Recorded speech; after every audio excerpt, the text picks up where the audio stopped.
Just when we thought that COVID was all over and all our normal lives seemed to have returned, schools and colleges were opening up, offices were doing well, and of course, the traffic was at its peak. A piece of news has shaken the whole world and has taken it by storm.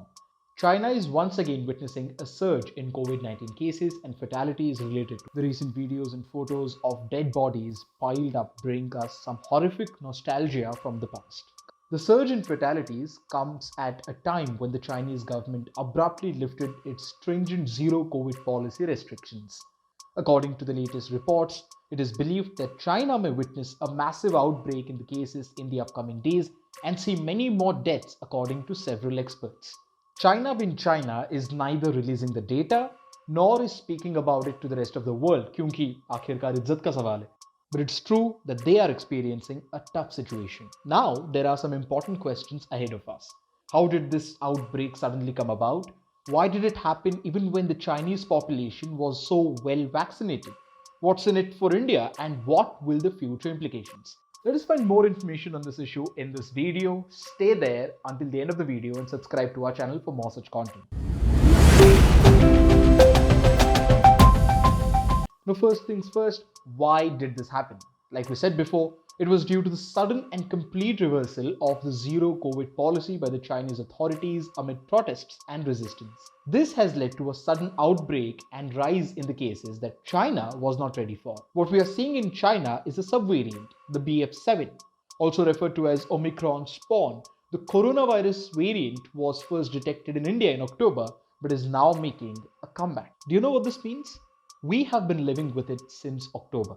The COVID 19 causing virus has had time to evolve and mutate, causing waves upon waves of infections with new variants emerging almost constantly. This is a part of the process. The BF7 variant of the coronavirus is the same as BA5.2.1.7, a sublineage of the Omicron sublineage BA.5. All of this terminology aside, what is important to know is that it is an extremely powerful variant and can bypass a body's immunity to the virus, whether attained through previous infections or through vaccination. While a higher neutralization resistance signifies that there is a higher likelihood of the variant spreading in a population and replacing other variants. Yes, this does look fatal.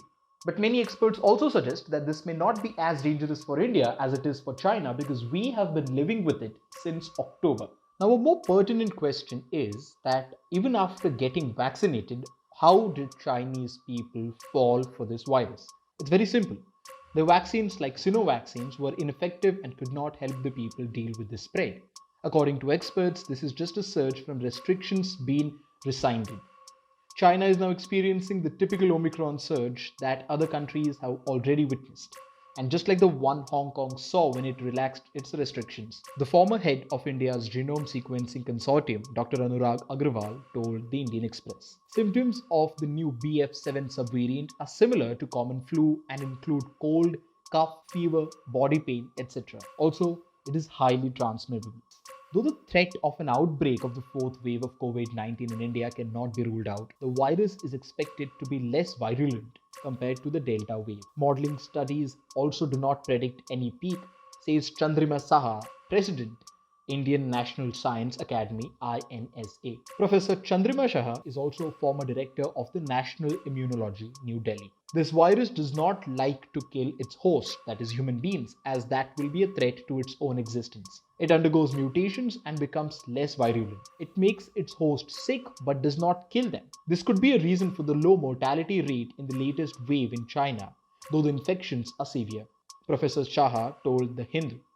Indians are more immune to viruses compared to the Europeans. The post COVID complications are due to damage caused by the virus to the lungs and liver. Now, does this mean that we can be complacent? Absolutely not. We have to understand that though we might have lived with this strain, there can be other strains and we are not resistant to that, as the 140 crore population of India has still not achieved herd immunity. So in India, there is a tendency of common people to watch the news and worry about their lives even when there are no risks of actually dying. Thanks to the Indian media, there is a tendency amongst Indian population to take everything extremely seriously even if there is a minimal danger posed by it in actuality. Hence, it's a humble request from News Hamster to calm down and look at the developments from a critical point of view, not to spread fake news that a new variant has come and it will kill us all, or panic at the decisions of government to ensure that you're safe. However, make sure that you follow the government guidelines and mask up and maintain social distancing whenever and howsoever possible. For more content like this and to really understand the situation around you, subscribe to our channel, press the bell icon for more regular updates.